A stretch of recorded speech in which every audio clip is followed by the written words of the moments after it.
لیکن جنرلی اگر دیکھا جائے تو یعنی ایسی بہت کم خواتین اور لڑکیاں ہوتی ہیں جو اتنا جذبہ رکھتی ہیں کہ دوسری بیوی کے طور پر وہ اپنے آپ کو پیش کریں. کیا ایک لڑکی کسی نیک اور صالح مرد کو خود پیغام بھجوا سکتی ہے اپنی شادی کے لیے؟ تو ایک مثالی ساس بننے کے لیے، یا چلیں آپ اپنی اگزامپل دے دیں کہ ایک اچھی ساس اگر ہوں تو وہ کیسی ہونی چاہیے؟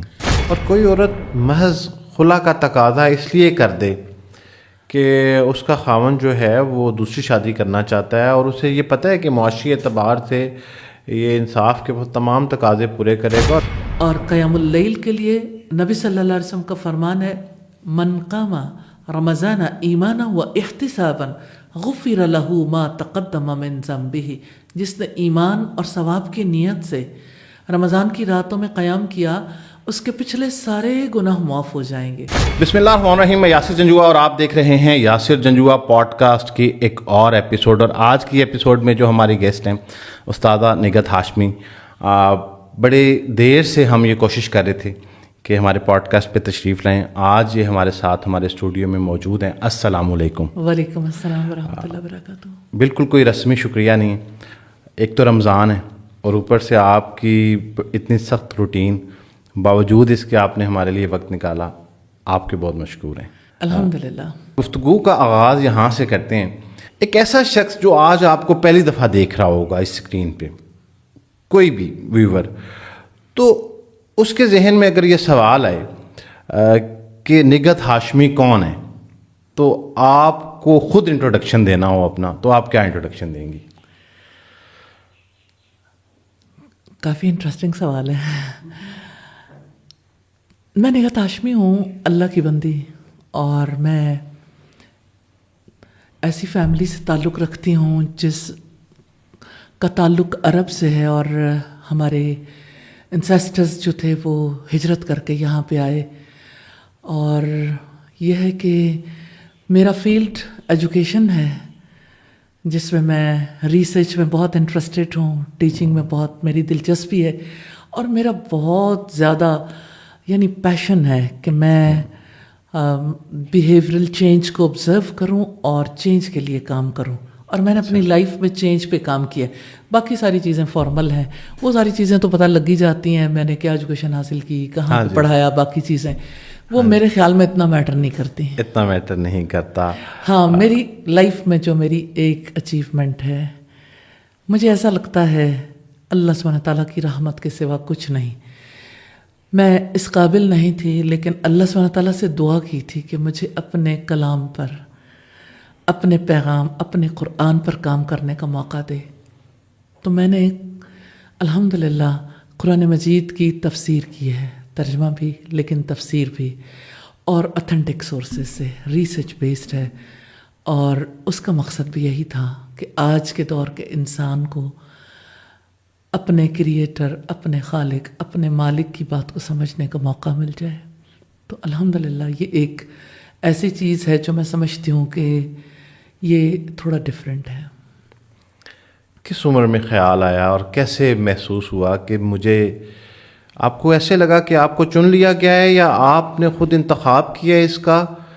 وہ کون سا وقت تھا جو آپ کی لائف میں یہ جرنی سٹارٹ ہو گئی، یا پیرنٹل جینیٹیکل گفٹ تھا آپ کے پاس کہ والدین کی طرف سے ہی کچھ ایسا چل رہا تھا؟ میرے والدین کی بہت محنت ہے، اور میرے والد کی خاص طور پر میں بہت زیادہ امپریس ہوں ان سے، اور بہت محبت بھی اور عقیدت اور ریگارڈ بھی. اور آپ کہہ سکتے ہیں کہ یعنی میری سوچوں پر بھی اور میرے معاملات پر بھی ان کی چھاپ بھی ہے. اور یہ ہے کہ مجھے وہ یاد بھی بہت رہتے ہیں، یعنی میری میموری ان کے ساتھ بہت کنیکٹڈ رہتی ہے. تو میرے والد جو ہیں وہ انہوں نے ہمیں سنا بھی بہت، کہا کم، سنا بہت، اور ہمیں انہوں نے ہمارے رب کا تعلق دیا ہے، کنیکٹ کیا بچپن سے ہی، قرآن سے کنیکٹ کیا. میں 6+ ایئرس کی تھی جب میں نے قرآن پڑھا، اور اس کے بعد انہوں نے قرآن مجید پڑھانے کے لیے یعنی ہمیں گرامر پڑھانی شروع کی، اور ہم اسکول جانے سے پہلے قرآن پڑھ کے جایا کرتے تھے، میں اور میری بڑی بہن الحمدللہ. اور اللہ سبحانہ تعالیٰ نے یہ سفر بچپن سے ہی کروایا. اور زندگی میں بہت ساری سٹیجز آئیں، لیکن یہ ہے کہ میرے والد نے یہ بات کہی تھی کہ جو آپ نے لیا ایک بھی فرد ہو اگر پہنچا سکو اسے، یہ ایجوکیٹ کر سکو تو یہ ایجوکیٹ ضرور کرنا.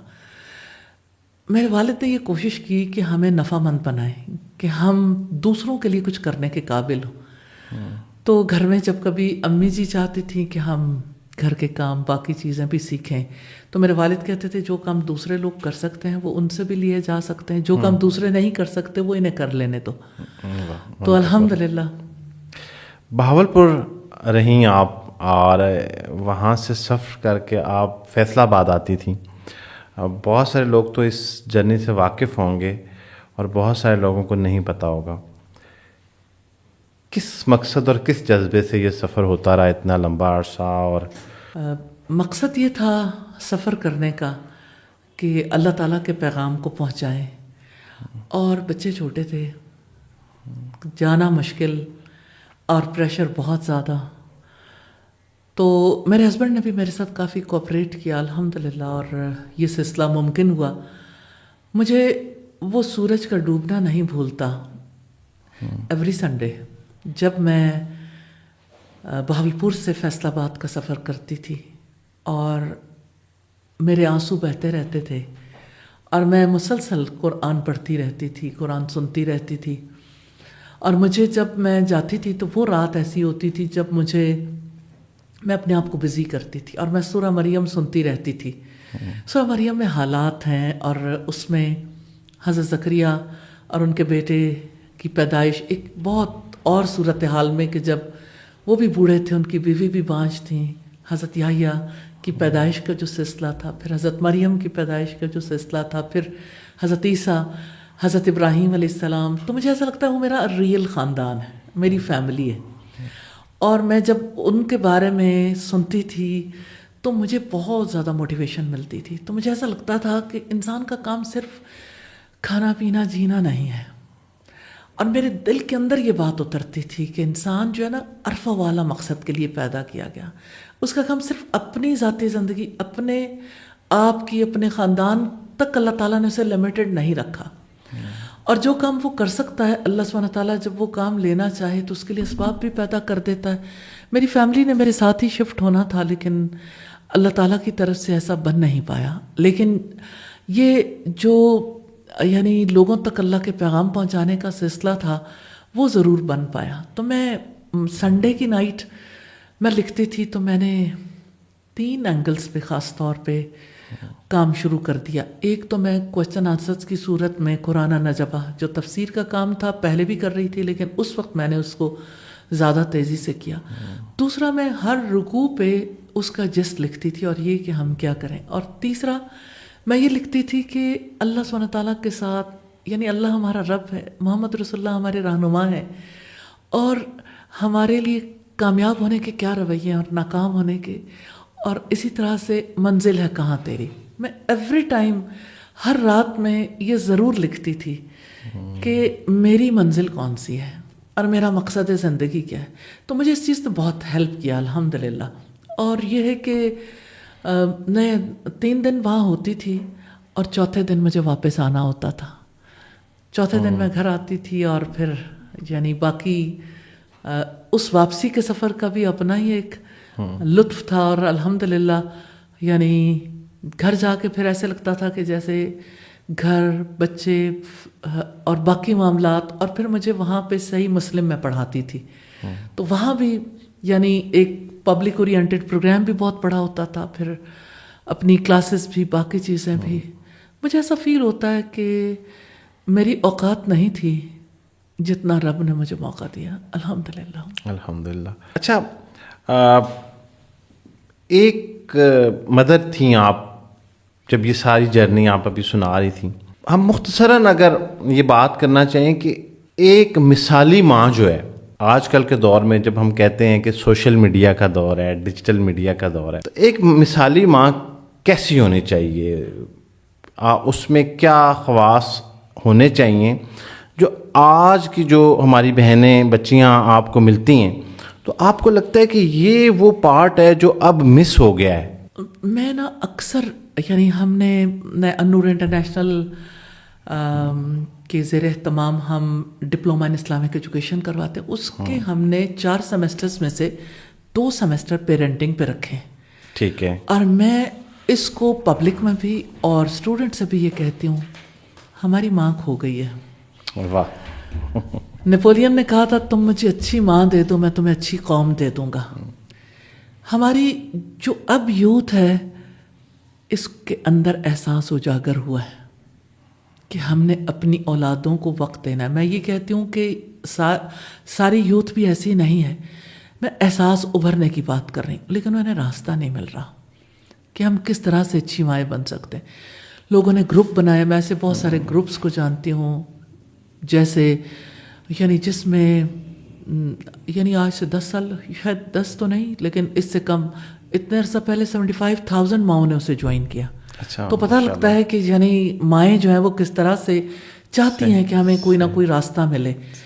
ایسے ہی اور گروپس ایسے ہیں جہاں پہ مائیں کہیں نہ کہیں مل کے شیئر کرتی ہیں کس طرح سے بچوں کی ٹریننگ کی جائے. لیکن وہ قرآن حکیم میں آتا ہے نا, ضعف الطالب والمطلوب, مدد مانگنے والا بھی کمزور, جس سے مدد مانگی جاتی ہے وہ بھی کمزور.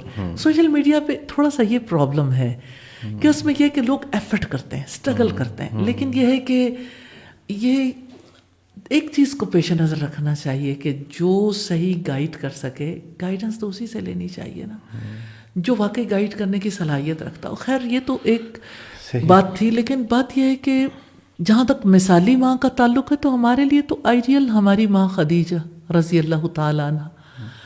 اور اسی طرح سے ہماری اگر دیکھا جائے تو تاریخ میں کتنی اہمیت کی حامل ہے وہ ماں جس کے بچے کا کوئی باپ نہیں تھا.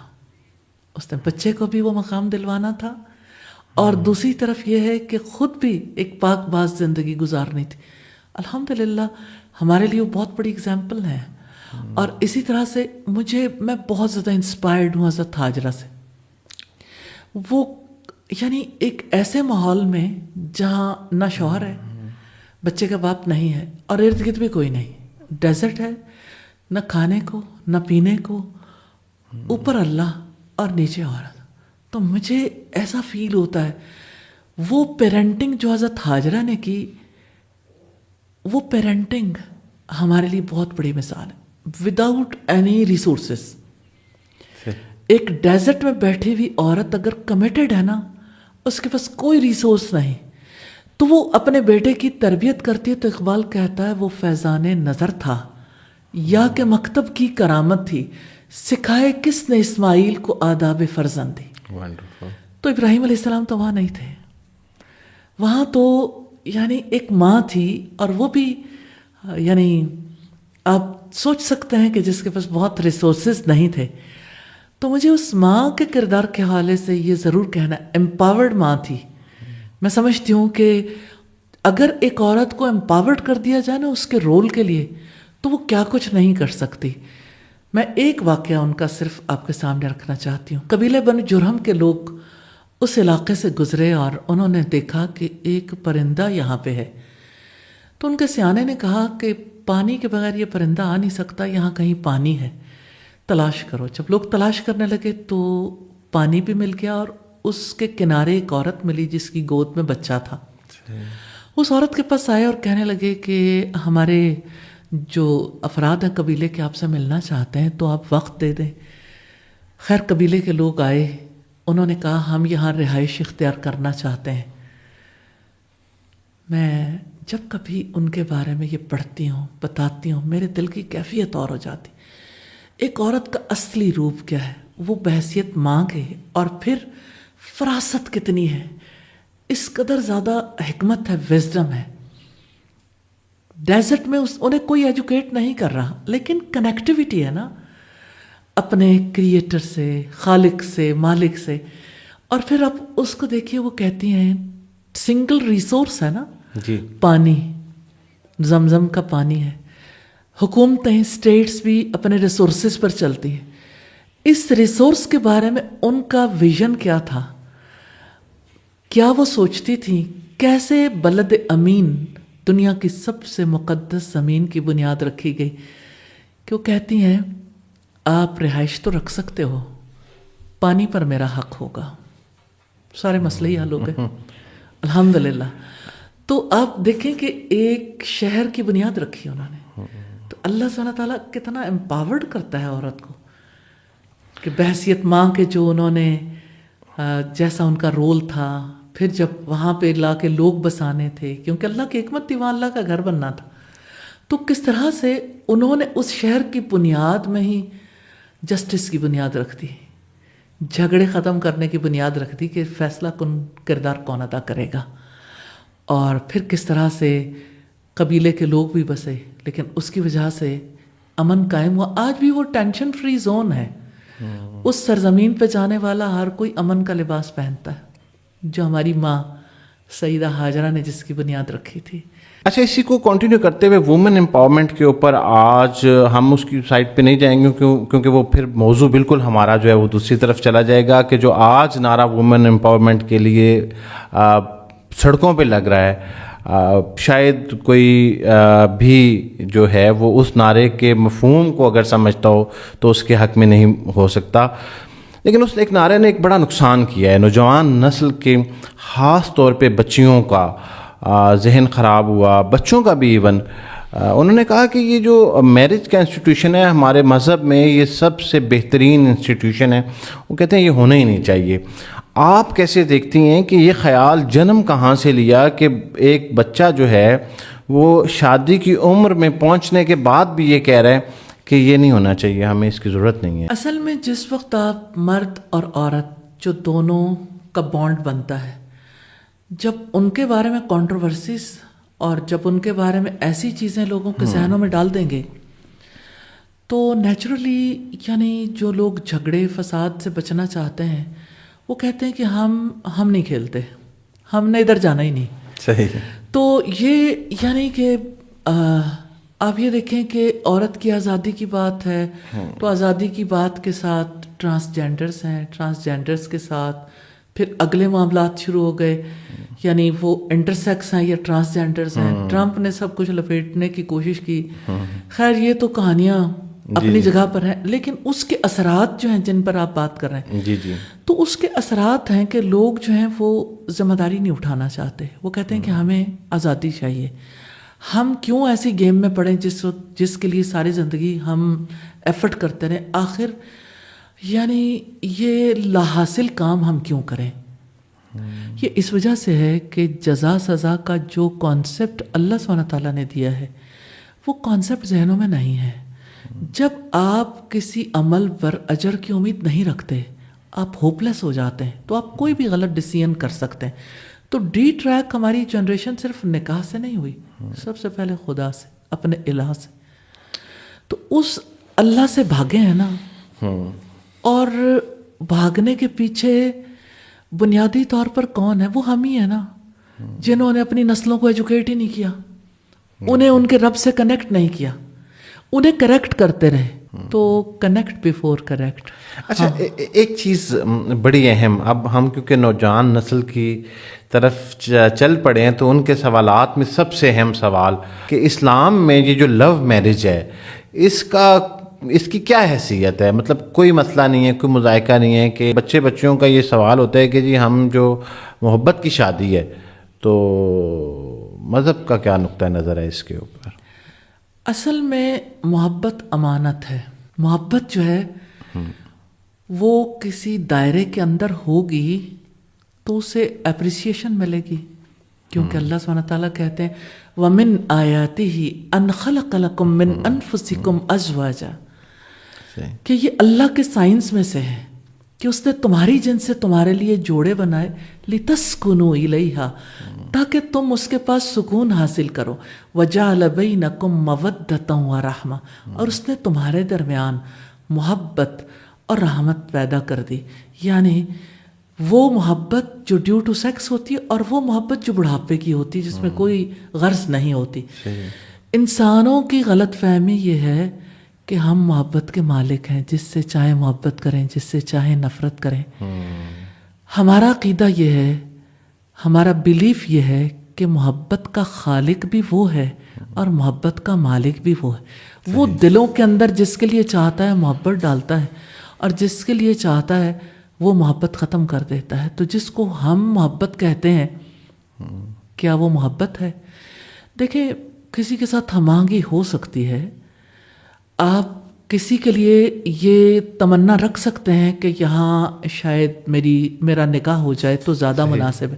لیکن اسلام شادی سے پہلے چھپی دوستیوں کو یا شادی سے پہلے کے جو تعلقات ہیں وہ ایک لمٹ سے باہر اس کو الاؤ نہیں کرتا. اور وہ لمٹ اللہ کی حد ہے. اب دیکھیں آج کے بچے کہتے ہیں ہماری سیلف باؤنڈری ہے. ہونی چاہیے لیکن وہ باؤنڈری اللہ کی باؤنڈری ہونی چاہیے. سیلف میڈ نہیں, خود ساختہ نہیں ہونی چاہیے. تو لو میرج جو ہے نا وہ بھی ایک ایسی ہی ٹرمینالوجی ہے جو لوگوں کی خود ساختہ ہے. ایک یہ محبت تو اللہ تعالیٰ نے دینی تھی, اور یہ کہ جہاں پر آپ کے دل میں کوئی ایسی بات کسی کے لیے ہے تو اس کو ایک ضابطے ایک دائرے میں لے کے آئیں اور اس کو اسی طریقے سے سولو کریں جو یعنی ایک ایکسیپٹیبل ہے اور جس کے نیگیٹو ریزلٹس نہیں ہیں. یعنی آپ اس کے پازیٹو پہلو کو دیکھیں کہ اس کی وجہ سے ایک رائٹ گراؤنڈ پر ایک بانڈ بنتا ہے جس بانڈ کے لیے دو خاندان مل کر ایفرٹ کرتے ہیں اور پھر انہیں اٹھاتے انہیں ذمہ داریاں اٹھانے کے لیے بھی اور پھر اس کو نبھانے کے لیے بھی تیار کرتے ہیں. تو یہ دو خاندانوں کا ایک مشترکہ یعنی پروجیکٹ ہوتا ہے کسی ایک یعنی بانڈ کو جو بنتا ہے, یعنی ایک خاندان کو جو نیا خاندان ہے اس کو آگے چلانا. اگر ہمارے یہاں لو میرج کا کانسیپٹ ہے تو ہمارے یہاں خلع اور طلاق کی ریشو بھی بہت زیادہ ہے. میں یہ نہیں کہتی, ہم پچھلے دنوں میں ملائیشیا میں تھے تو وہاں پیرنٹس یہ ذمہ داری نہیں لیتے, یہ ذمہ داری بچوں کی ہے, وہ خود اپنے لیے پارٹنر کو سلیکٹ کریں. مجھے پہلی بار احساس ہوا کتنی ہماری سوسائٹی میں اپنے بچوں کے لیے محبت ہے, کہ ان کی اونرشپ کتنی زیادہ. آپ بچوں کو ایک سٹیج تک پہنچا کے پھر انہیں لاوارث چھوڑ دیں, پھر کتنی خلا کتنی طلاقیں بڑھ جاتی ہیں. تو کسی کے لیے دل میں احساس ہے پیرنٹس کو بھی تھوڑا سا اپنے بچوں کو اسپیس دینی چاہیے, مارجن دینا چاہیے اور ان کے ساتھ ڈسکس کرنا چاہیے, انہیں سمجھانا بھی چاہیے. لیکن یہ ہے کہ جائزہ لینا چاہیے. ہر کسی کی پسند ناپسند کے بارے میں ایک ہی فیصلہ نہیں کرنا چاہیے کہ کسی نے اگر پسند کا اظہار کیا تو پیرنٹس نے کراس ہی کرنا ہے. ہو سکتا ہے کہ وہ پسند بہت بہتر ہو سکتا ہے نہ بہتر ہو, تو جائزہ لینا چاہیے. مجھے لگتا ہے کہ والدین کی انا سامنے آ جاتی ہے اگر بچے اپنی پسند کا اظہار کر دیں. آپ بہتر بتا سکتی ہیں, کیا ایک لڑکی کسی نیک اور صالح مرد کو خود پیغام بھجوا سکتی ہے اپنی شادی کے لیے؟ حضرت خدیجہ کی مثال سب سے پہلے دی جاتی ہے کہ حضرت خدیجہ نے پرپوز کیا تھا رسول اللہ صلی اللہ علیہ وسلم کو. لیکن یہ بات نارملی نہیں کی جاتی کہ ان کے اخلاق اور ان کی صفات کی وجہ سے. حضرت خدیجہ کے لیے پہلا شوہر بھی انتقال کر چکا تھا, دوسرا شوہر بھی انتقال کر چکا تھا. وہ ایک بار نہیں 2 بار بیوہ ہو چکی تھی. سٹیٹس ڈفرینٹ ہے. لیکن ایک کنواری لڑکی جو ہے اس کے لیے خود سے کسی کو میسج بھیجنا ایک پورے نظام کو بریک کرنے کی بات ہے, ایک پورے نظام سے بغاوت کرنے کی بات ہے. سسٹم کے اندر رہ کے جو کام ہو سکتا ہے, سسٹم کے باہر جا کے اس کے برے نتائج بھی نکلتے ہیں. اور ہم دارالامان میں اور پھر ایسی ہونے والی میرجز کے برے ریزلٹس جو ہیں وہ پوری سوسائٹی میں ایسی سٹوریاں بہت بکھری ہوئی ہیں. تو ہم تو اپنی بیٹی اپنی بچی کے لیے یہ سوچتے ہیں کہ وہ تحفظ کے ساتھ ماں باپ کے پاس بھی رہے اور حفاظت کے ساتھ اگلی جگہ پر بھی منتقل ہو. محبت اور احترام, رسپیکٹ, ریگارڈ اور حفاظت کے ساتھ. اچھا سورۃ النساء میں واضح طور پہ میں اس کا مفہوم بیان کرتا ہوں, بہت سارے لوگ جانتے ہیں, اور کیونکہ زیر بحث رہتا ہے یہ موضوع, مرد کو کہا گیا ہے کہ وہ اس کو اجازت ہے, شاید اس کا مفہوم یہ آپ کریکشن کر دیجیے گا کہ وہ 2 3 یا 4 شادیاں کرے, اور لیکن اگر انصاف کر سکے ورنہ ایک صحیح رکھے. خاتون کو جو ہے وہ یہ جب ان کو کہا کہ جن کو پسند کرتا ہو، تو یہ پسند سے کیا مراد ہے؟ مطلب کہ یہ اختیار مرد کے پاس ہے کہ وہ پسند کرے گا، یہ عورت کے پاس اختیار نہیں ہے کہ وہ بھی پسند کر لے کسی کو، یا اس کا کوئی کی تشریح کچھ اور ہے؟ اس پہ پلیز وضاحت کر دیں. اصل میں یہ آیت جس کانٹیکس میں نازل ہوئی، یتیم بچیوں سے شادی کرنے کی بات تھی کہ اگر آپ ان کے حقوق پورے طریقے سے ادا نہیں کر سکتے تو پھر آپ ان کے علاوہ ایک سے نہیں 2 3 4 ایک لمٹ لگا دی کہ یہاں تک آپ نکاح کر سکتے ہو. یہ حکم نہیں تھا، اجازت تھی، رخصت ہے کہ آپ اگر کرنا چاہو تو آپ ایسا کر سکتے ہو، لیکن یتیم بچی کے ساتھ بے انصافی نہ کرو. اب یہ کہ جہاں تک پسند کا تعلق ہے تو ہر مرد کے پاس اور ہر عورت کے پاس ایک پیمانہ ہے جو اللہ سبحانہ تعالیٰ نے دیا، انتخاب کا بھی اور اس پہ ایگری کرنے کا. نکاح کی شرائط میں سے ایک شرط ہے ایجاب و قبول، کہ ہسبینڈ وائف بننے کے لیے جو جوڑا یعنی جس کو اس مقصد کے لیے سلیکٹ کیا جا رہا ہے وہ آپس میں بھی ایک دوسرے کو قبول کرتے ہیں نہیں، لیکن وہ ایک ارینجڈ سلسلہ ہے نا. مراد یہ کہ وہ پہلے سے کسی کی طرف رغبت ہو سکتی ہے. جیسے مجھے رسول اللہ کے چچا ابو طالب کی بات یاد آتی ہے کہ انہوں نے کہا تھا خطبہ نکاح دیتے ہوئے، خدیجہ کو محمد سے، محمد کو خدیجہ سے نکاح کی رغبت ہے، مجھ سے جو مال مانگتے ہو میں دینے کے لیے تیار اور ان دونوں کا نکاح کرتا ہوں. تو رغبت تو دونوں طرف تھی، رغبت ہو سکتی ہے لیکن ایک دائرے میں ہونی چاہیے. اس کا کوئی واضح معیار متعین نہیں ہے. واضح معیار متعین ہے کہ اس میں نبی صلی اللہ علیہ وسلم نے فرمایا 4 چیزیں ہیں جن کی بنیاد پر نکاح کیے جاتے ہیں، حسب نسب، مال، جمال اور دینداری. تم دینداری کو ترجیح دینا، یعنی جو عورت، جو لڑکی جس کے اندر تقوی ہے، جو گاڈ فیئرنگ ہے، جو کسی دائرے میں رہتی ہے، اس کے ساتھ نکاح کرو گے تو کامیابی کے چانسز بہت زیادہ ہیں. حسب نسب جو ہے وہ اس سے کیا مراد ہے؟ حسب نسب سے مراد کیا اس کا معاشی سٹیٹس ہے یا حسب نسب سے مراد اس کی ذات، برادری، قبیلہ؟ تو یہ جب ہم یہ کہتے ہیں کہ جی فلاں برادری کو اسی برادری میں شادی کرنی چاہیے تو یہ اس کا مطلب ہے یہ ٹھیک ہے؟ پھر برادری کو بنیاد نہیں بنانا چاہیے، لیکن اگر کسی کی دینداری ہے اور برادری بھی ہے تو بہت اچھا ہے. میرا خیال ہے اس سے کلچرل ویلیوز جو ہیں وہ میچ کرتی ہوں گی اور آسانی ہوتی ہوگی. دیکھیں برادری کے لیے بھی ہم ٹوٹلی کنڈیم نہیں کر سکتے. بات یہ ہے کہ لوگ ایک دوسرے کے کلچرلی ایک دوسرے کو سمجھتے ہوتے ہیں. ٹھیک ہے. نئے ماحول میں ایڈجسٹ کرنا زیادہ ڈیفیکلٹ ہوتا ہے، لیکن صرف برادری کی بنیاد ہو تو اس کے مقابلے میں اللہ کے رسول نے یہ بتایا دینداری کی بنیاد ایسی ہے جس پر آپ سٹینڈ لو، باقی چیزیں ساتھ مل جائیں تو بہت اچھا ہے، نہ بھی ملے تو منیمم دینداری ضرور. اچھا، یہ جو بچے جان بوجھ کے شادیوں میں تاخیر کر رہے ہیں آج کل، کہتے ہیں جی پہلے ہم نے کیریئر بنانا ہے اور پھر اپنی لائف میں کچھ سیٹل کرنا ہے، خاص طور پہ لڑکے وہ کہتے ہیں بہت بڑا معاشی بوجھ بن جائے گا، ارادہ رکھتے ہیں. اس سے پہلے ہم ڈسکس کر چکے کہ وہ ہیں جو ارادہ ہی نہیں رکھتے، وہ کہتے ہیں ہم نے کرنی نہیں ہے. اب یہ ایک شخص ہے وہ ارادہ رکھتا ہے اور ایک بچی وہ بھی کہیں پڑھ گئی ہے یا کسی ایسی فیلڈ میں وہ کہتی ہے میں. تو کیا یہ طرز عمل اسلام کی نظر میں درست ہے کہ شادی میں تاخیر کر لی جائے؟ کوئی اس میں ممانعت نہیں ہے؟ شادیوں میں تاخیر تو نہیں ہونی چاہیے. صحیح ہے. اس لیے کہ پھر جتنی تاخیر ہوتی ہے اتنے زیادہ مسائل بھی پیدا ہوتے ہیں، اتنے ایشوز بھی کھڑے ہوتے ہیں. صحیح.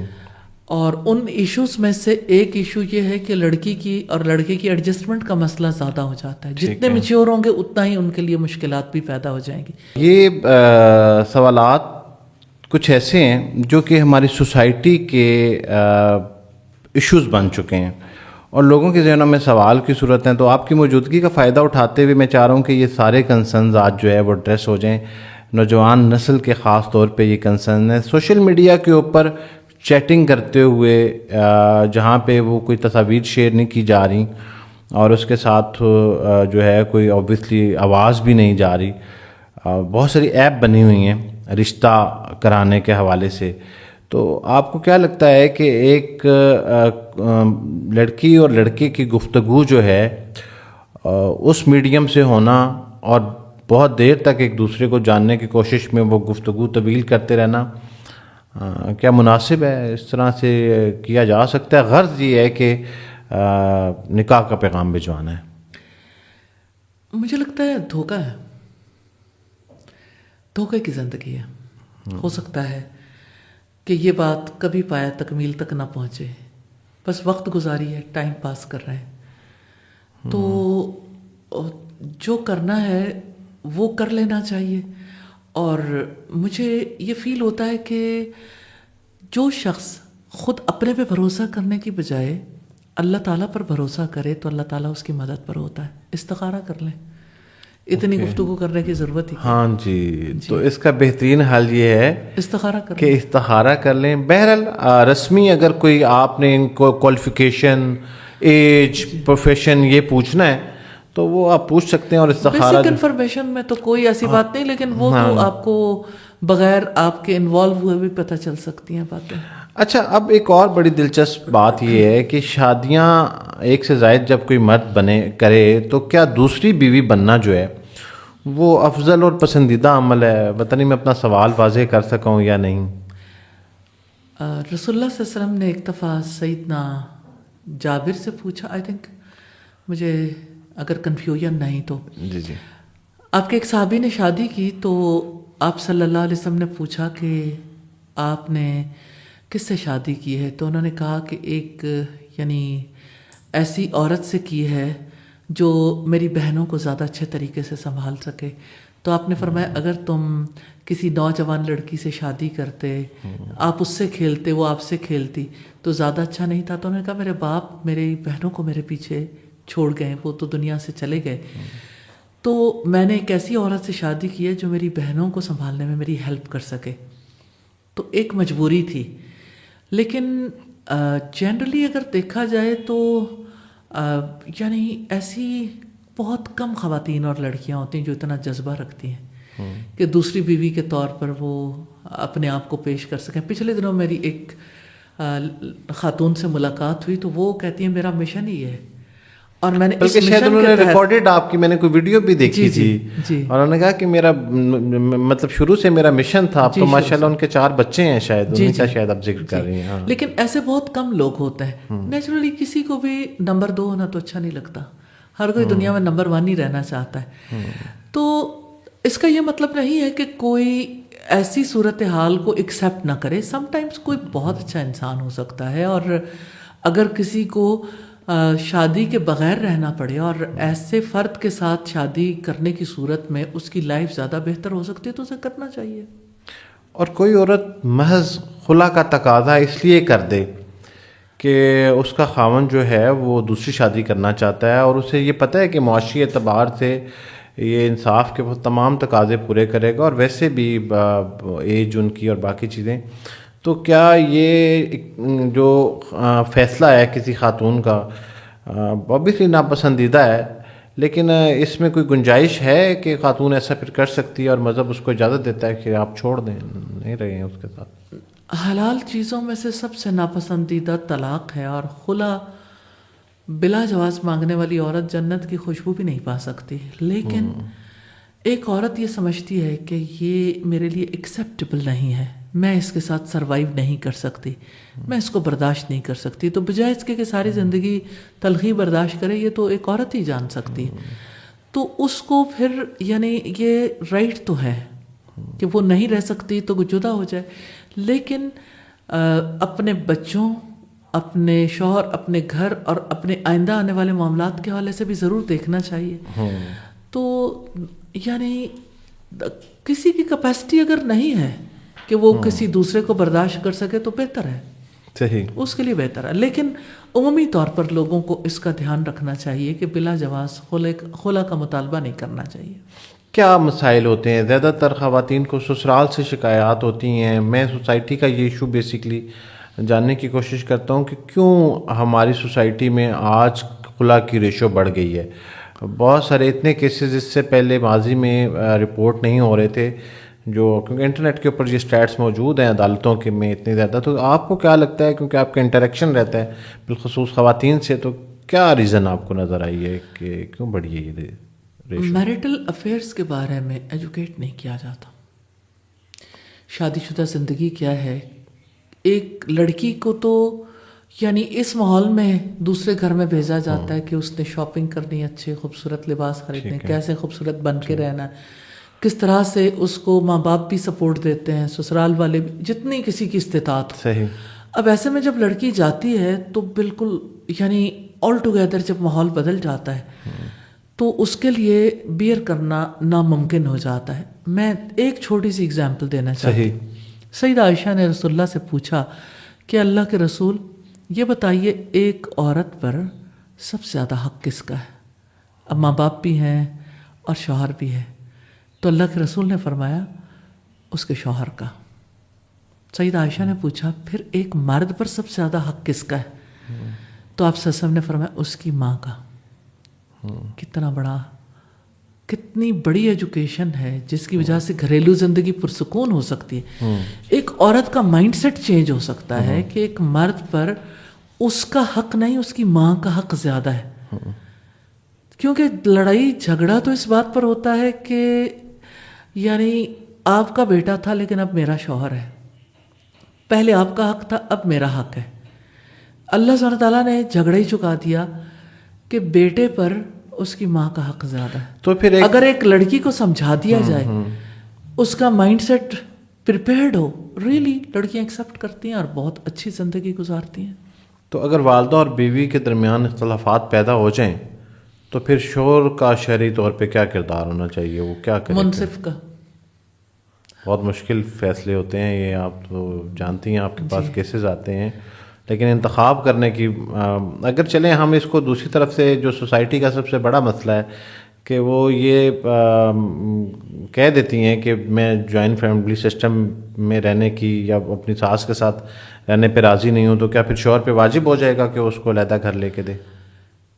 بات یہ ہے کہ جوائنٹ فیملی سسٹم جس طرح سے ہمارے یہاں یعنی جیسے ایک ہی جگہ رہنا، ایک کچن اور بھائیوں کے کمرے الگ الگ ہیں، بیسیکلی اس طرح سے رہنا یعنی یہ شرعی اعتبار سے بھی کوئی اچھا یعنی یہ ماڈل نہیں ہے۔ ایک فیملی میں لوگ رہ سکتے ہیں لیکن کم از کم ان کی پرائیویسی اتنی ضرور ہونی چاہیے کہ مل کے بھی رہیں تو وہ کھل کے تو رہ سکیں۔ ان کے لیے تو زندگی یعنی آپ دیکھیں ایک گھرانہ ہے جس میں 4 بچے ہیں، چاروں بیٹے ہیں، اب وہ 4 بچے جو ہیں بڑے ہو گئے، اب 4 بچے بڑے ہوئے، اب وہ ایک نیا بانڈ بنا ہے تو وہ بانڈ، نیا بانڈ پہلے بانڈ کے تحت ہی رہے گا، یا یہ ہے کہ اس کو بھی کچھ تھوڑی سی اس کی اپنی سپیس دے کے اس کو بھی کوئی آزادی ہے کچھ تھوڑا سا، یعنی وہ بھی 2 افراد جو ہیں ہسبینڈ وائف کے طور پر اپنی زندگی میں خوشگوار لمحات گزار سکتے ہیں۔ تو ہر ایک چیز کو اگر ود ریفرنس ٹو پیرنٹس دیکھنا پڑے، ہر ایک چیز کو ود ریفرنس ٹو اپنے بھائیوں کے، بہنوں کے، خاندان کے دیکھنا پڑے تو نئے جوڑے کی زندگی بہت ڈیفیکلٹ ہو جاتی ہے۔ آپ رسول اللہ کی ازواج کو دیکھیے، اکٹھے گھر تھے لیکن ہر ایک کی پرائیویسی تھی، کتنا یعنی کم ریسورسز میں بھی الگ الگ مینیج کیا تھا تو جھگڑا نہیں ہوتا تھا۔ اب اگر یہ ہے کہ اکٹھے بھی خاندان ہے تو اس کا یعنی کوئی ایسا سیٹ اپ بنایا جا سکتا ہے جس میں یعنی ایک کپل کو جو ہے وہ آزادی ہو۔ اب یہ کہ ہر دفعہ اگر بہو کو گھر سے باہر جاتے ہوئے، گھر اندر آتے ہوئے، کوئی کپڑا خریدتے ہوئے، پہنتے ہوئے، کھاتے ہوئے، پیتے ہوئے، اٹھنا بیٹھنا، جاگنا سونا، یعنی ایک لڑکی اگر یہ سوچتی ہے کہ میں قید ہو گئی ہوں تو میں یہ کہتی ہوں کہ ہم سب کو سوچنا چاہیے، ہم سب کو سوچنا چاہیے کہ اگر ہم اس کی ایج میں ایسی جگہ پر ہوں تو کیا ہم خوش رہ سکتے ہیں؟ تو قیدی تو نہیں بنانا چاہیے، تو اسپیس تو دینی چاہیے، لیکن یہ ہے کہ لڑکی کو بھی احترام تو کرنا چاہیے، خیال تو رکھنا چاہیے۔ تو یہ جو میوچل رسپیکٹ ہے نا، یہ میوچل اسپیس دینے کے بعد ہی زیادہ جو ہے ورکیبل ہو سکتی ہے۔ لیکن میرے ذہن میں یہ سوال ہمیشہ سے باقی رہے گا کہ ایک لڑکی یا چاہے اس کے والدین جب یہ فیصلہ کرتے ہیں کہ وہ کس گھر میں جا رہے ہیں تو اس گھر کی سپیس اور اس کے افراد اور ان کی جو زندگی گزارنے کے طریقے طور طریقے ہیں وہ دیکھنا چاہیے۔ اور وہی آمادگی جب ہوتی ہے اور رضامندی باہمی رضامندی سے دو خاندانوں کی شادی ہوتی ہے اور آنے والے چند ہی 6 ماہ میں یا 1 سال میں یہ سوالات کیوں اٹھنا شروع ہو جاتے ہیں. بہت ساری خواتین جو ہیں وہ اس کو ایک پلی کے طور پہ لیتی ہیں. میں تمام خواتین سے معذرت کے ساتھ کوئی اس کو بالکل نیگیٹو نہ لے. یہ دیکھا گیا ہے کہ وہ پردے کو جواز بنا کے بھی گھر کے سے علیحدگی کا مطالبہ کر دیتی ہیں. نو ڈاؤٹ یہ ٹرو ہے, تو یہ ٹرو ہے, ایسا ہوتا ہے بہت سارے کیسز میں. اور جس وقت وہ علیحدہ ہو جاتی ہیں تو پھر وہ شرعی پردہ جو ہے وہ ختم ہو جاتا ہے. ہاں جی, وہ شرعی پردہ ختم ہو جاتا ہے. تو آپ یہ واضح کریں کہ سسرال میں رہتے ہوئے بیوی کو کتنا پردہ کرنا پڑتا ہے, مطلب ایک بندہ اپنی بیوی کو بتا سکے یا ایک خاتون کو کہ کیا پردے کے پھر کیا احکامات ہیں کہ وہ دائرہ کار پتہ ہو اور اس میں رہتے ہوئے کسی کو اس طرح کی بلیک میلنگ کا سامنا نہ کرنا پڑے. میرے الفاظ بہرحال سخت سے بلیک میلنگ, جی بلیک میلنگ مجھے ایسا فیل ہوتا ہے تھوڑا سا. اچھا, لیکن ریئل ٹائم ہوتی ہے, ریئل ٹائم میں یہ لفظ جو ہے وہ یعنی ورکیبل ہے, ٹھیک ہے, ہوتا ہے ایسا. صحیح ہے. بات یہ ہے کہ اللہ سبحانہ تعالیٰ کے احکامات کی پابندی کرنے والی ایسی کتنی خواتین ہیں جو باہر حجاب کی پابندی کرتی ہیں اور وہ شرعی پردہ کرتی ہیں گھر میں. ایسی بہت کم خواتین ہیں. یہ ماسز کا ایشو نہیں ہے, لیکن ان لوگوں کے لیے ہم بات کر رہے ہیں تو انہیں کم از کم یہ ہے کہ اپنی زینت کا اظہار نہیں کرنا چاہیے. اور اپنا یعنی میں اس کو کوئی کلی اصول کے طور پر تو نہیں کہہ رہی, لیکن بہرحال جو دیور اور جیٹھ کا رشتہ ہے رسول اللہ صلی اللہ علیہ وسلم نے اس کے بارے میں جو الفاظ استعمال کیے کافی سخت ہیں. آپ نے فرمایا تھا تمہارے دیور تو تمہارے لیے موت ہے, یعنی جیسے اپنی موت سے احتیاط بچ کے رہتا ہے انسان, اس طرح سے اس رشتے میں احتیاط بہت زیادہ ضروری ہے. لیکن ہمارے یہاں جس طرح سے جوائنٹ فیملی سسٹم ہے, آپس میں مل بیٹھ کے گپ شپ لگانا اور یعنی آپس میں جو تعلقات کا معاملہ ہے وہ تھوڑا یعنی لمٹ سے باہر زیادہ ہو جاتا ہے. تو اس میں یہ کہ اصل مسئلہ یہ ہے کہ ایک لڑکی کو اگر پرائیویسی ملے, اگر کسی کے پاس ایک روم بھی ہے, اگر اس کا کچن الگ ہو جائے, صحیح, کچن کے الگ ہونے سے بھی لڑکی کو کافی زیادہ سہولت ہو جاتی ہے. اگر اس کو یہ پتا ہو کہ یہ میری باؤنڈری ہے, یہاں کم از کم میں آزاد ہوں, میں اپنے بچوں کی پرورش آسانی سے کر سکتی ہوں, تو اس کے لیے تھوڑی سی آسانی ہو جاتی ہے. تو مجھے لگتا ہے کہ جوائنٹ فیملی میں ہمیں اس کو ریویو ضرور کرنا چاہیے. اکٹھے رہیں لیکن تھوڑا اسپیس دے کے رہیں. آپ کو لگتا نہیں ہے کہ شادیاں نہ کرنے یا نہ ہونے کی ایک بہت بڑی وجہ یہ بھی ہے کہ بالخصوص لڑکیاں یا بچیاں اس چیز کو جو ہے وہ اس چیز کا انتخاب کرتے ہوئے کہ وہ اس کا معاشی سٹیٹس دیکھتی ہیں کہ جس گھر میں مجھے لے کے جایا جا رہا ہے اس گھر میں جو ہے وہ میرے لیے علیحدہ کوئی اسپیس نہیں ہے, میرا علیحدہ کچن نہیں بن سکے گا. تو وہ کہتی ہیں شاید میں انتظار کرتی ہوں کسی ایسے پیغام کا یا ایسے رشتے کا جہاں پہ مجھے یہ سارے معیار میرے پورے ہو جائیں, اور وقت گزر جاتا ہے. تو ایسی صورتحال میں جو ہے مجھے لگتا ہے کہ بہتر سولوشن وہ ہے جو آپ نے بتایا ہے کہ اگر آپ کا رشتہ بہرحال ہو جاتا ہے یا کوئی اس گھر میں چلا جائے تو وہ شرعی پردے میں نقاب ضروری ہے, مطلب آپ پورے چہرے کا ڈھانپنا. دیکھیں اس کے بارے میں جو اللہ سبحانہ تعالیٰ کے احکامات ہیں وہ تو بڑے واضح ہیں. اب یہ کہ نقاب ضروری ہے وہ میں فیصلہ تھوڑی کروں گی. صحیح ہے. اچھا, اب یہ ہے کہ جیسے گھر کے اندر ہے تو اگر کوئی چادر سے اپنے آپ کو ڈھانپ لیتا ہے اور تھوڑا یعنی احتیاط کر کے چل لیتا ہے تو اس میں بھی گزارا تو چل سکتا ہے. یعنی اس میں ضروری نہیں ہے کہ آپ اتنا ہارڈ اینڈ فاسٹ یعنی ہر کوئی اتنا ہی زیادہ خیال رکھے, لیکن جو بہت زیادہ خیال کرنا چاہے وہ پھر رشتے کو نبھانے کی بھی فکر کرے.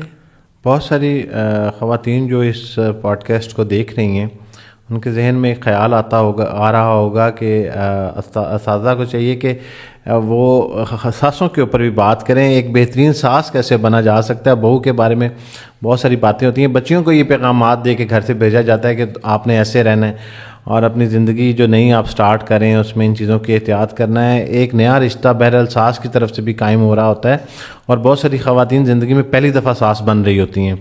تو پہلی دفعہ ساس بننا یا ساس بننے کے عمل میں ساس جو ہے وہ ایک بہترین ماں کی صورت میں جب ایک بچی کو لے کے آتا ہے. آپ کو پتہ ہے ہمارے گھروں میں جب یہ رشتے ہو رہے ہوتے ہیں تو تحفے تحائف کے سلسلے اور وہی ایک خاتون دو طرح کے کرداروں میں کیسے منتقل ہو جاتی ہیں. محبت سے ایک بیٹی کو اپنے گھر بیاہ کے لے کے آنے والی خاتون چند ہی مہینوں میں ایک ویلن کے روپ میں سامنے آ جاتی ہے. تو خیال یہ گماں ہوتا ہے بچیوں کو عموماً. تو ایک مثالی ساس بننے کے لیے، یا چلیں آپ اپنی اگزامپل دے دیں کہ ایک اچھی ساس اگر ہوں تو وہ کیسی ہونی چاہیے؟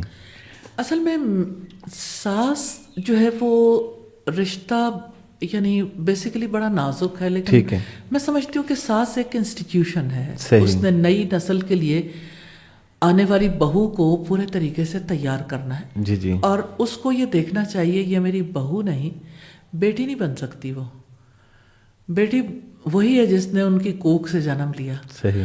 اس کو اپنی نسل کے ماں کے طور پر ایکسیپٹ کرنا چاہیے کہ اس سے میری نسل چلے گی. ٹھیک ہے. جو رسپیکٹ اور ریگارڈ بچوں کی ماں ہونے کی حیثیت سے بہو کا ہو سکتا ہے، وہ رسپیکٹ اور ریگارڈ اگر بیٹی کی صورت میں لیں گے، اصل میں ساری پرابلم یہیں سے پیدا ہوتی ہے. جب ہم کہتے ہیں کہ بہو بھی تو بیٹی ہوتی ہے، بہو کو کبھی ساس بیٹی تسلیم کرنے لگے تو اس کے سامنے بہت ساری باتیں آتی ہیں کہ میری بیٹی تو ایسے کرتی ہے، میری بیٹی تو اس طرح سے، اس موقع پہ یہ ہوتا، اس موقع پہ یہ ہوتا. تو وہ کمپیریزن کو ختم کرنے کے لیے اس چیز کو سامنے لے کے آئیں جو ریالٹی ہے کہ جس کی بھی بیٹی ہے وہ ہمارے لیے رسپیکٹیبل ہے، اس لیے کہ ہم اسے یعنی آئندہ یعنی اپنی نسل کے لیے لے کے آئے ہیں، اور وہ ایک ہماری لیگیسی کو سنبھالے گی اور ہمارے اس سلسلے کو آگے بڑھائے گی. تو اس کا بڑا قابل احترام مقام ہے. اور اگر اس اعتبار سے اپنی بہو کو دیکھا جائے تو کوئی بھی چیز بری نہیں لگتی، کچھ بھی برا نہیں لگتا. استاد، باوجود اس کے بہت ساری بچیوں کو، خواتین کو اپنی ساس سے بہت ساری شکایات رہتی ہیں، اور وہی ساس جب کبھی بہو تھیں، ٹھیک ہے، ان کو وہی شکایات تھیں. تو یہ سلسلہ میرے خیال میں بہت پرانا ہے. وجہ صرف یہ سمجھ نہیں آتی کیا ایکسپیکٹیشن شادی سے پہلے بڑھا دی جاتی ہیں جب وہ منگنی اور رشتے کے پروسیس چل رہے ہوتے ہیں، اور وہ جا کے کہنا کہ میں آپ کو ماں کی طرح رکھوں گی، اور پھر جب وہ ایک نئے گھر میں وہ لڑکی داخل ہوتی ہے تو اس سے وہ سب کچھ نہیں ملتا، اس کی ایکسپیکٹیشن ٹوٹتی ہیں، کیا ہوتا ہے؟ تو پھر آپ ان بچیوں کو کیا کہیں گی جو نئے گھروں میں جاتی ہیں؟ تو ان کے لیے کوئی ایسی نصیحت یا کوئی ایسی کوئی باتیں کہ وہ جا کے اپنا لیں، بینگ مدر، آپ اگر کچھ بتانا چاہیں تو. مجھے ایسا لگتا ہے کہ اپنی ماں، میں ہمیشہ بچوں کو بھی یہی بات کہتی ہوں، اسٹوڈنٹس کو بھی، پبلکلی بھی، کہ اپنی ماں کبھی انتخاب کر کے نہیں لے کے آتی. ساس وہ خاتون ہے جو آپ کو پسند کرتی ہے اور اپنے گھرانے میں لے کے جاتی ہے. صحیح. تو مجھے لگتا ہے کہ جو ہمیں پسند کرے اس کا ہمارے پہ بڑا حق ہو جاتا ہے کہ آخر اس نے ہمیں اسپیس دی نا. صحیح ہے. تو یہ ایک بات انسان کو بہت زیادہ فائدہ. دوسری بات یہ کہ شوہر کے اوپر سب سے زیادہ حق اس کی ماں کا ہے. صحیح. تو میں اگر اپنے شوہر کا حق ادا کرنا چاہوں، اس وقت تک کیسے ادا کر سکتی ہوں جب تک کہ اس کی ماں کے لیے میرے دل میں اسپیس نہیں ہوگی. تو رشتوں کو کس نظر سے دیکھنا ہے، مائنڈ سیٹ کیا ہے، آپ کا مائنڈ سیٹ ہے جو ڈیسیژن کرتا ہے. ہماری بچی کا مائنڈ سیٹ نہیں بنایا جاتا، اس کے ذہن میں کچھ اور بٹھایا جاتا ہے، اس سے توقعات کچھ اور رکھی جاتی ہیں. صحیح. تو میں خیال ہوں کسی اور کا، مجھے سوچتا کوئی اور ہے، وہ والا معاملہ ہو جاتا ہے. تو اس میں یہ ہے کہ بچی کو بھی یعنی پہلے سے پریپیئرڈ کر کے جب بھیجا جاتا ہے، جن خاندانوں میں بھیجا جاتا ہے ان کی بچیاں جو ہیں وہ مثالی رول پلے کرتی ہیں، اور جن خاندانوں میں ساس جو ہے وہ یعنی ان چیزوں کو پیش نظر رکھ کے چلتی، اس مائنڈ سیٹ کے ساتھ کہ یہ وہ فرد ہے جس نے یعنی کل میں ماں تھی، آج بھی ماں ہوں، لیکن اب آئندہ کی نسل کی یہ ماں ہوگی. تو ماں کا تو بڑا مقام ہے، تو اس کو ماں کے روپ میں دیکھیں. بے شک ابھی وہ ماں نہیں بنی، صحیح. لیکن یہ ہے کہ بہرحال اس کو ایک خاص پوزیشن پہ لے کے آ رہے ہیں نا. وہ صرف ایک بیٹے کی بیوی تو نہیں ہے، وہ تو آپ کی نسل کی امین بھی ہے، اس کی تربیت کرنے والی بھی ہے. تو اس کو اس انداز سے دیکھیں گے، اس کو اسپیس دیں گے تو انشاءاللہ اللہ تعالیٰ آسانی کرے گا. بچے پڑھ لکھ کے آج کل ان کی خواہش یہ ہوتی ہے اوبیسلی بچیاں بھی کہ وہ جاب کریں. تو کیا عورت کے لیے گھر سے باہر جا کر جاب کرنا شرعی طور پر جائز ہے؟ کوئی اس میں ممانعت نہیں ہے، یا اس کے لیے کوئی دائرہ کار جو ہے وہ اسلام نے واضح کیا ہے؟ کیا کہیں گے اس پہ؟ دیکھیے، پہلی ذمہ داری تو اپنے گھر اور بچوں کی ہے. اگر کسی کے پاس سے وقت نکلتا ہے،